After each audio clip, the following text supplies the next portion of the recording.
ॐ नमो भगवते वासुदेवाय। अथ नवमोऽध्यायः। मैत्रेय उवाच। त एवमुतशन्नभया उरुक्रमे कृतावनामाह प्रययुस्त्रिविष्टपम्। सहस्रशीर्षापि ततो गरुत्मता मधोर्वनं भृत्य दिदृक्षया गतः। स वै धिया योगविपाकतीव्रया हृतपद्मकोशे स्फुरितं तडित्प्रभम्। तिरोहितं सहसैवोपलक्ष्य बहिः स्थितं तदवस्थं ददर्श। तद्दर्शनेनागतसाध्वसहक्षिता ववन्दताङ्गं विनमय्य दण्डवत्। दृग्भ्यां प्रपश्यन् प्रपिबन्निवार्भकश्चुम्बन्निवास्येन भुजैरिवाश्लिषन्। शतं विवक्षन्तमतद्विदं हरिर्ज्ञात्वास्य सर्वस्य च हृद्यवस्थितः। कृताञ्जलिं ब्रह्ममयेन कम्बुना पशपर्शबालं कृपया कपोले। स वै तदेव प्रतिपादितां गिरं दैवीं परिज्ञातपरात्मनिर्णयः। तं भक्तिभावोऽभ्यगृह्णाद सत्वरं परिश्रुतोरुश्रवसं ध्रुवक्षितिः। ध्रुव उवाच। योऽन्तः प्रविश्य मम वाचमिमां प्रसूप्तां सञ्जीवयत्यखिलशक्तिधरः स्वधाम्ना। अन्याश्च हस्तचरणश्रवणत्वगादीन् प्राणान्नमो भगवते पुरुषाय तुभ्यम्। एकस्त्वमेव भगवन्निदमात्मशक्त्या मायाख्ययोरुगुणया महदाद्यशेषम्। सृष्ट्वानुविश्य पुरुषस्तदसद्गुणेषु नानैव दारुषु विभावसु वद्विभासि। त्वद्दत्तया वयुनयेदमचष्टविश्वं सुप्तप्रबुद्ध इव नाथ भवत्प्रपन्नः। तस्यापवर्ग्य शरणं तव पादमूलं विस्मर्यते कृतविदा कथमार्तबन्धो। नूनं विमुष्टमतयस्तव मायया ते ये त्वां भवाप्ययविमोक्षणमन्यहेतोः। अर्चन्ति कल्पकतरुं कुणपोपभोग्य मिच्छन्ति यत स्पर्शजं निरयेतीन्द्रिणाम्। या निर्वृतिस्तनुभृतां तव पादपद्मं ध्यानाद् भवज्जनकथाश्रवणेन वा स्यात्। सा ब्रह्मणि स्वमहिमन्यपि नाथ मा भूत्। किं त्वन्तकाशीलुलितात् पततां विमानात्।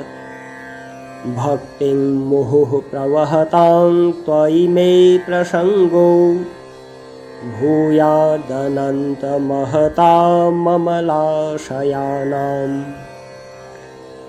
येनाञ्जसोलबणमुरुव्यसनं भवाब्धिं नेष्यै भवद्गुणकथामृतपानमत्तः। तेन स्मरन्त्यतितरां प्रियमीशमर्त्यं ये चान्वदः सुतसुहृद्गृहवित्तदाराः।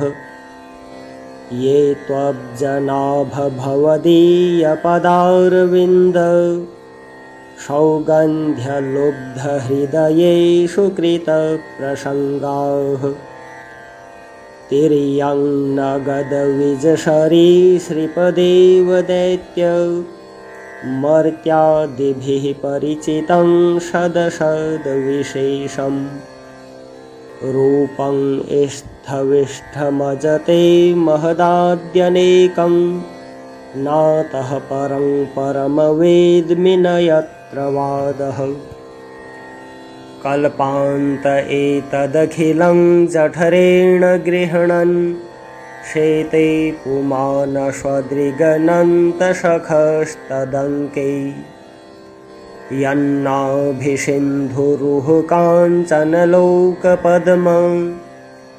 गर्भेद्युमान भगवते प्रणतोऽस्मि तस्मै त्वं नित्यमुक्तपरिशुद्धविबुद्ध आत्मा कूटस्थ आदिपुरुषो भगवांस्त्र्यधीशः यद्बुद्ध्यवस्थितिमखण्डितया स्वदृष्ट्या द्रष्टास्थितावधिमखो व्यतिरिक्त आश्रे यस्मिन् विरुद्धगतयो ह्यनिशं पतन्ति विद्यादयो विविधशक्तयानुपूर्व्यात् तद्ब्रह्म विश्वभवमेकमनन्तमाद्य मानन्दमात्रमविकारमहं प्रपद्ये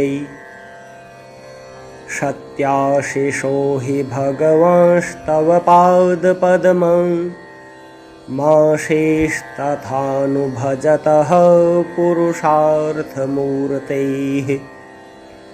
अप्येवमर्य भगवान् परिपाति दीनान् वास्रेव वत्सकमनुग्रहकातरोऽस्मान् मैत्रेय उवाच अथाभीष्टुत एवं वै तत्सङ्कल्पेन धीमता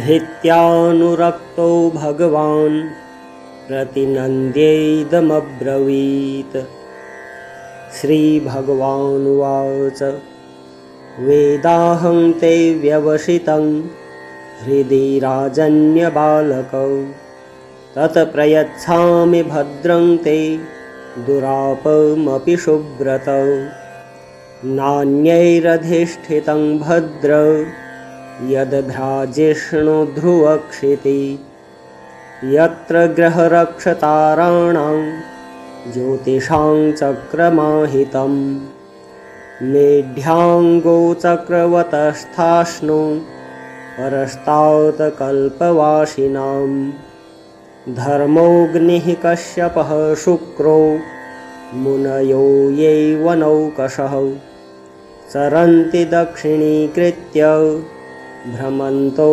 यतशतारकाः प्रस्थिते तु वनं पित्रा दत्त्वा गान्धर्मसंश्रयः षट्त्रिंशद्वर्षसाहस्रं रक्षिताव्याहतेन्द्रियः तद्भ्रातर्युत्तमे नष्टे मृगयायां तु तन्मनाः अन्वेषन्ति वनं माता दावाग्निं सा प्रवेक्षति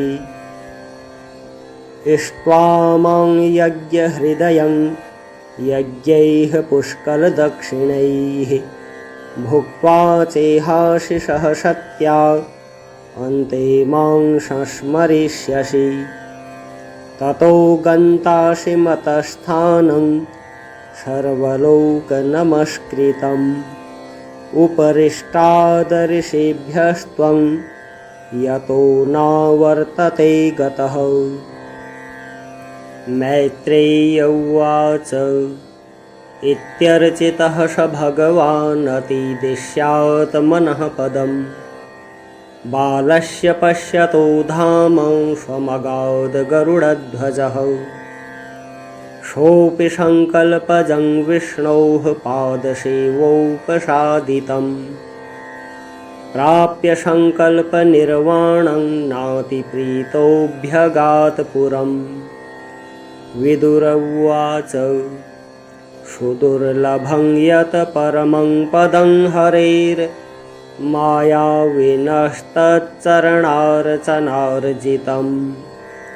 लब्ध्वाप्यसिद्धार्थमिवैकजन्मनां कथं स्वमात्मानममन्यतार्थवित्। मैत्रेय उवाच मातुः सपत्न्या वाग्बाणैर्हृदि विद्धस्तु तान् स्मरन्। नेच्छन्मुक्तिपतेर्मुक्तिं तस्मात्तापमुपेयिवान्। ध्रुव उवाच समाधिनानैकभवेन यत् पदं विदुः सनन्दादय ऊर्ध्वरेतसः। माशैरहं षड्भिर्मुष्य पादयोश्छायामुपेत्यापगतः पृथङ्मतिः। अहो बत ममानात्म्यं मन्दभाग्यस्य पश्यतौ। भवच्छिदः पादमूलं गत्वा याचेयदन्तवत्।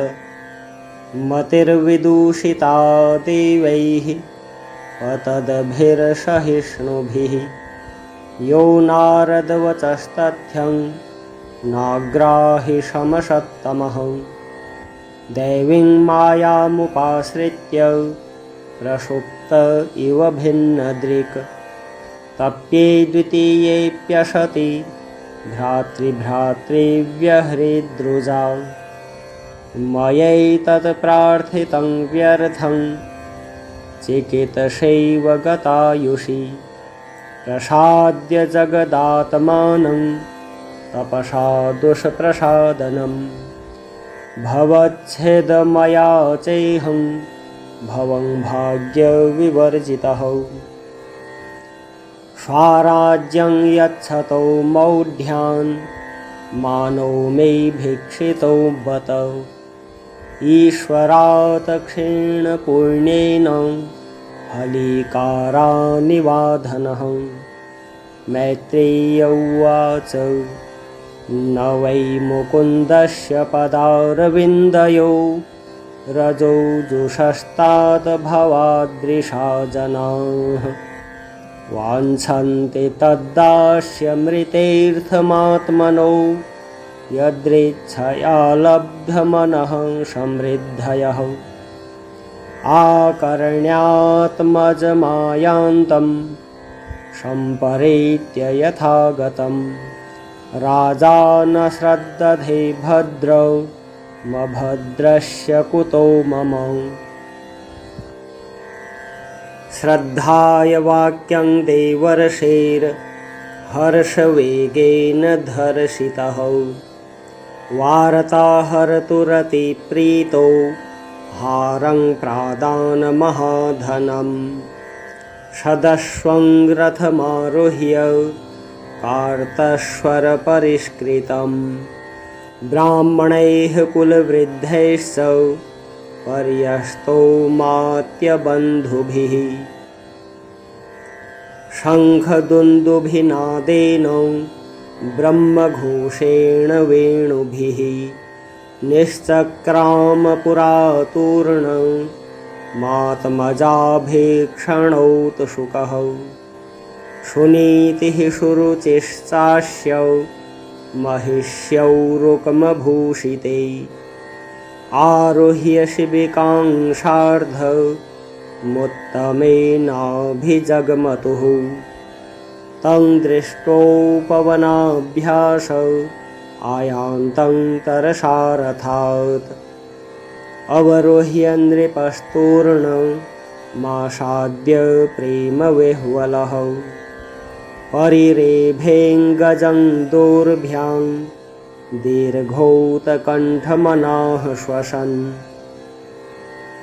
विश्वकसेनाङ्घ्रिसंस्पर्श हताशेषाघबन्धनम्। अथाजिघ्रन्मुहुर्मूर्ध्नि शीतैर्नयनवारिभिः स्नापयामास तनयं जातोद्दाममनोरथः अभिवन्द्य पितुः पादा वाशीर्भिः साभिमन्त्रितः ननाम मातरौ शीर्ष्णा शतकृतः सज्जनाग्रणीः